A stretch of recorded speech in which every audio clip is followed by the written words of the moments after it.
ಕೋಲಾರದಲ್ಲಿ ಬೆಚ್ಚಿ ಬೀಳಿಸುವ ಕೊಲೆ ಪ್ರಕರಣ ಬೆಳಕಿಗೆ ಬಂದಿದೆ.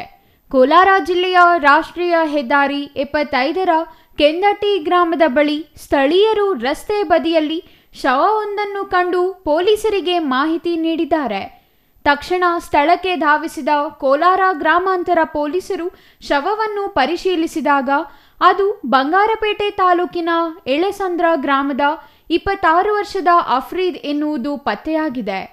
ಮೃತನ ದೇಹದಲ್ಲಿ ಸ್ಪಷ್ಟವಾದ ಗಾಯಗಳ ಗುರುತುಗಳು ಕಂಡುಬಂದಿದ್ದು, ಮಾರಕಾಸ್ತ್ರಗಳಿಂದ ಕೊಚ್ಚಿ ಕೊಲೆ ಮಾಡಲಾಗಿದೆ ಎಂದು ಶಂಕಿಸಲಾಗಿದೆ. ಕೊಲೆ ಮಾಡಿದ ನಂತರ ದುಷ್ಕರ್ಮಿಗಳು ಶವವನ್ನು ಆಟೋದಲ್ಲಿ ಬಿಸಾಡಿ ಪರಾರಿಯಾಗಿದ್ದಾರೆ. ಈ ಘಟನೆ ಸ್ಥಳೀಯರಲ್ಲಿ ಭೀತಿಯನ್ನು ಉಂಟುಮಾಡಿದ್ದು, ಕೋಲಾರ ಗ್ರಾಮಾಂತರ ಪೊಲೀಸರು ಪ್ರಕರಣ ದಾಖಲಿಸಿ ತನಿಖೆ ಆರಂಭಿಸಿದ್ದಾರೆ. ದುಷ್ಕರ್ಮಿಗಳ ಸುಳಿವು ಪತ್ತೆ ಮಾಡಲು ಪೊಲೀಸ್ ಬಲೆ ಬೀಸಿದೆ.